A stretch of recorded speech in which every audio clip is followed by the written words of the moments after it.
My name is Kendall Tosh, and this is my audience for today.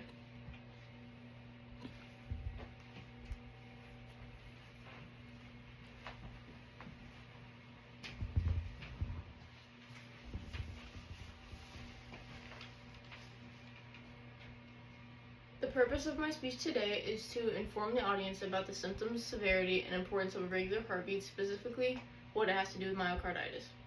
Irregular heartbeats, also known as arrhythmias, are disruptions in the normal rhythm of the heart that can go from being either harmless to life-threatening.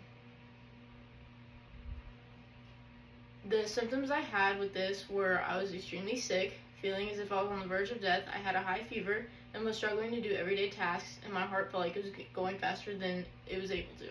When I first experienced this 6 years ago, I was very scared and I genuinely thought I was going to die. At the time, I didn't know what was happening, and I just assumed that I had a really bad cold.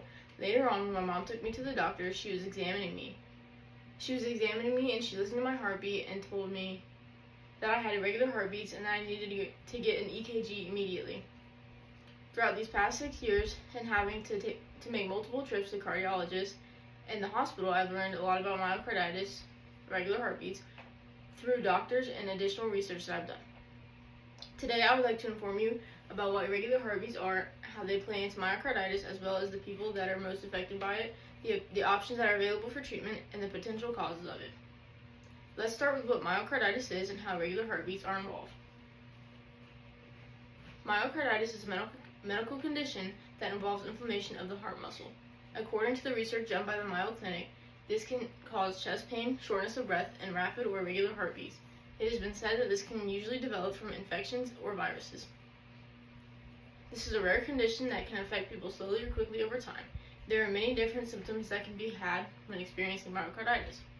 People who are experiencing myocarditis can often feel fatigued, short of breath, have chest pain, or they may feel like their heart is racing.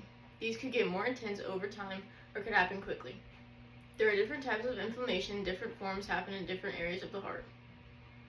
Now that you know something about the nature of myocarditis, let's look at how widespread it is. Since myocarditis is a rare condition, not many people have this. According to the Cleveland Clinic, there are about 1.5 million cases of myocarditis in the world each year. This shows that 10 to 20 people are affected out of every 100,000 people. I just so happen to be one of the 10 to 20 people.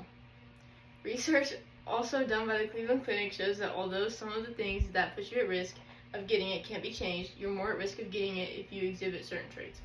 If you're a young adult, if you're a male, if you drink more alcohol than you're supposed to, or if your body doesn't react to inflammation well, and more. Like many other conditions though, you're still able to be at risk of developing it if you don't have any of those traits. Now, given the severity of myocarditis, I'm sure you're wondering how it can be treated. There are different ways that myocarditis can be treated, as well as different ways it can be caught or diagnosed. A healthcare professional would be needed in order to diagnose or treat the condition. A physical exam will be done and will retrieve the patient's medical and family history. In other cases, other ways are used to diagnose, such as blood tests, cardiac MRIs, chest x-ray, EKG, or an echocardiogram. There are two different ways that myocarditis could be treated. Treatments for the condition are to help the patient ultimately not be as affected by it anymore. The first, less severe treatment plan being rest and medication. The second, more severe treatment plan being lifelong medication or implanted devices or other surgeries. As we have learned, myocarditis is a rare condition that doesn't affect many people worldwide. This being the case, it is still something that needs to be taken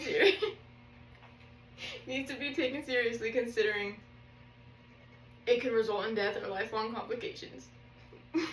Which is why it's extremely helpful that there are different treatment plans to help combat the condition. In my case, rest and medication has been helpful. I'm still taking medication to regulate my heartbeat 6 years later, and being taken off it doesn't seem to be in the cards anytime soon.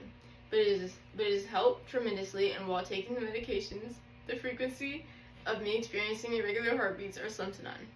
I'm not sure if I'll ever be able to be taken off of the medication, but at least I know that it's helping me, and it hasn't gotten any more severe than me having to remember to take a pill every day. Now I'm able to have the opportunity to inform others about the importance of the condition.